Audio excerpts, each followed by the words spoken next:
పల్లెటూరి పిల్ల. ఒక ఊరిలో విజయ్ అనే పిల్లవాడు ఉండేవాడు.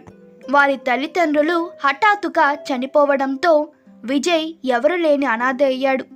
విజయ్ తల్లి యొక్క దూరపు బంధువైన సరస్వతికి భర్త లేకపోవడం మరియు పిల్లలు కూడా లేని కారణంగా విజయ్ని అక్కున చేర్చుకుంది. ఎంతో అల్లారు ముద్దుగా పెంచి పెద్ద చేసింది. విజయ్ కూడా బాగా చదువుకొని పట్నంలో మంచి ఉద్యోగం సంపాదించాడు. విజయ్కి సరస్వతి అంటే ఎనలేని ప్రేమ. తన వల్లే ఇలాంటి పరిస్థితిలో ఉన్నానని, లేకుంటే తన పరిస్థితి మరోలా ఉండేదని ఎప్పుడూ అనుకుంటూ ఉండేవాడు.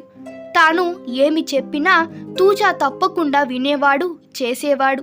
విజయ్ యుక్త వయసుకి వచ్చాక పెళ్లి చేసుకోమని చెప్పింది సరస్వతి. అప్పుడు విజయ్, దానికి ఇంకా సమయం ఉందమ్మా, నాకు నచ్చిన పట్నం పిల్ల దొరికితే చేసుకుంటా, లేకుంటే లేదు అని చెప్పి ఉద్యోగ నిమిత్తం పట్నానికి వెళ్ళిపోయాడు. సరస్వతి ఇంట్లో ఒకటే ఉండడం వల్ల తన బాగోగులు వరసకి కోడలైన నయన చూసుకునేది. నయన మంచితనం మరియు చురుకుతనం చూసిన సరస్వతికి విజయ్నిచ్చి పెళ్లి చేయాలని, అలా చేస్తే విజయ్ని బాగా చూసుకునే అమ్మాయినిచ్చి చేసినందుకు నాకు భారం కూడా తగ్గుతుంది మరియు నేను ప్రశాంతంగా కళ్ళు ముయ్యొచ్చని మనసులో అనుకుంది. కొన్ని రోజులకి సరస్వతి ఆరోగ్యం బాగా క్షీణించింది. ఆ విషయం తెలుసుకున్నాక విజయ్ పట్నం నుండి వచ్చేశాడు. సరస్వతిని మంచి హాస్పిటల్లో చూపించి నయమయ్యాక ఇంటికి తీసుకొచ్చాడు. సరస్వతి విజయ్తో, నాన్న విజయ్, ఈ అనారోగ్యం చూస్తుంటే నేను ఎక్కువ రోజులు బతికేలా లేను. నీ పెళ్లి చూడాలనేదే నా ఆఖరి కోరిక. ఈ నెల రోజుల్లో పెళ్లి చేసుకోరా అని బతిమలాడింది. విజయ్, అది కాదమ్మా, ఇప్పటికిప్పుడు నచ్చిన పట్నం పిల్ల ఎలా దొరుకుతుంది? ఇంత సడన్గా పెళ్ళంటే మాటలా అని అన్నాడు. ఇది విన్న సరస్వతి నయనాని పెళ్లి చేసుకోమని కోరింది. విజయ్, పల్లెటూరి పిల్లని అసలు చేసుకోనని, వారికి మందబుద్ధి ఉంటుంది, ఆలోచన జ్ఞానం కూడా ఉండదు అని చెప్పాడు. అయినా సరస్వతి మొండి పట్టు పడడంతో విజయ్ నయనాని పెళ్లి చేసుకున్నాడు. విజయ్ నయనాని తీసుకొని పట్నం వెళ్ళాడు. వెళ్ళిన దగ్గర నుండి నయనాని ఏదో ఒక మాటలో, నువ్వు పల్లెటూరి దానివి, నీకేం తెలియదు అంటూ ఎగతాళి చేసేవాడు. నేను చెప్పినట్టు విను, నువ్వు నీ కట్టు బొట్టు కాస్త మార్చుకో, పట్నంలో చాలా స్టైల్గా ఉండాలి, ఎవరు మాట్లాడించినా చాలా తక్కువగా మాట్లాడాలి, పల్లెటూరులో మాట్లాడినట్లు బలబల మాట్లాడకూడదు, నవ్వడం కూడా చాలా చిన్నగా నవ్వాలి, ఇవన్నీ గుర్తుపెట్టుకో అని చిన్నగా హెచ్చరించాడు. ఒకసారి విజయ్ ఆఫీస్ ఫ్రెండ్ మరియు అతని భార్య విజయ్ ఇంటికి భోజనానికి వచ్చారు. ఫ్రెండ్ భార్య పట్నంలో పుట్టి పెరిగిన అమ్మాయి కాబట్టి చాలా స్టైల్గా ఉంది. తన కట్టుబొట్టు కూడా చాలా బాగుంది. వాళ్ళు వెళ్ళిపోయాక విజయ్ నైనాతో, నా ఫ్రెండ్ భార్యని చూసావా? అలా ఉండడానికి ట్రై చేయన్నాడు. నైనా తన భర్త కోసం తన కట్టుబొట్టు చాలానే మార్చింది, చాలా అందంగా తయారవ్వడం స్టార్ట్ చేసింది. అయినా కూడా విజయ్ ఏదో ఒక మాట అంటూ, నువ్వు పల్లెటూరు దానివి, నువ్వు ఎంత మారినా పల్లెతనం కనబడుతుందని వెక్కిరించేవాడు.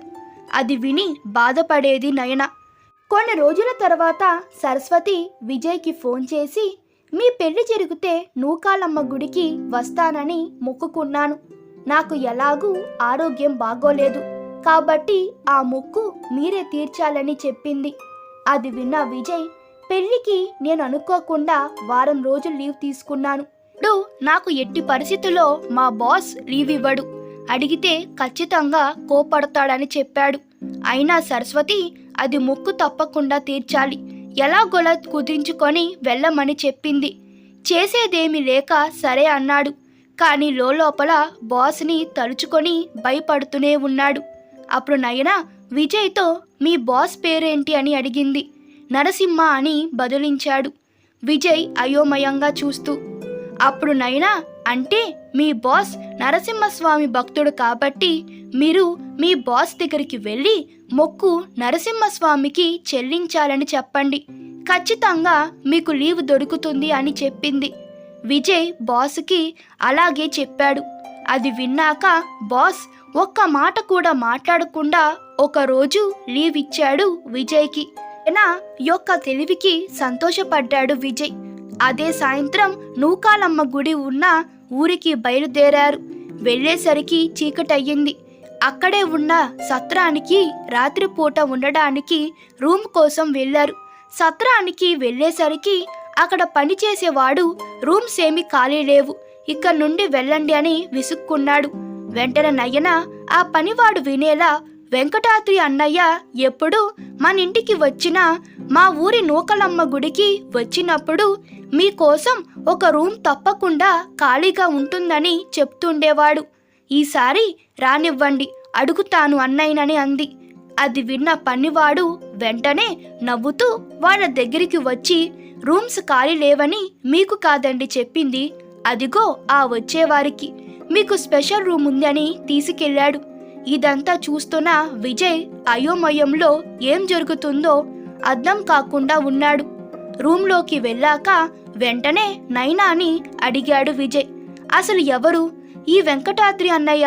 నాకు తెలియకుండా నీకు ఈ ఊరిలో చుట్టాలున్నారా అని అడిగాడు. అది విని నవ్వుకున్న నైనా, నాకు ఎవరు తెలియదండి. సత్రానికి వస్తున్నప్పుడు గేట్ దగ్గర వెంకటాద్రి ఫోటో మరియు వివరాలు చూశాను. అంటే ఈ సత్రం ఓనర్ తానే అని అర్థమైంది. అందుకే అలా అబద్ధం చెప్పాను వాడికి.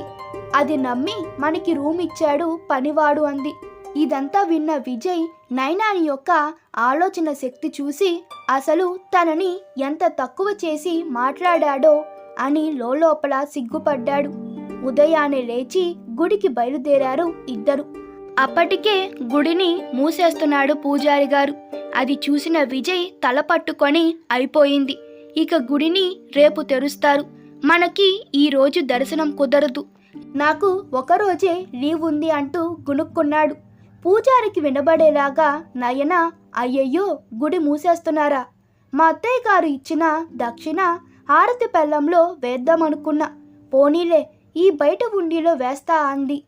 అది విన్న పూజారి వెంటనే గుడి లోపలికి వస్తూ, లోపలికి రండి, దేవి దర్శనానికి పాపం మీరు ఎక్కడి నుండో వస్తున్నట్లు ఉన్నారు అంటూ తలుపు తెరిచాడు. ఇరువురు దర్శనం చేసుకున్నాక నయన హారతి ప్లేట్లో ఒక చిన్న మూట వేసింది. అది చూసిన విజయ్ బయటకొచ్చాక అడిగాడు, అమ్మా ఏమిచ్చింది?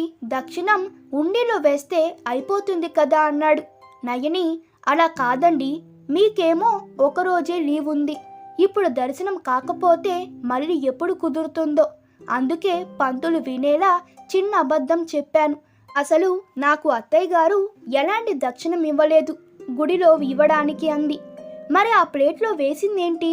పంతులతో ఎందుకు అలా చెప్పావు అన్నాడు. ఉండిలో వేసే ఏ వస్తువైనా గుడి అభివృద్ధి కోసం వాడుతారు.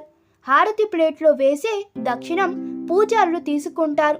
అలా చెప్తే పూజారికి ఆశ కలిగి తలుపు తెరుస్తాడని చెప్పాను అంది. ఇక ప్లేట్లో వేసింది వత్తుల మూట అని చెప్పింది. ఇన్ని తెలివితేటలకి చూశాక విజయ్కి ఆశ్చర్యపోవడం తన వంతు అయింది.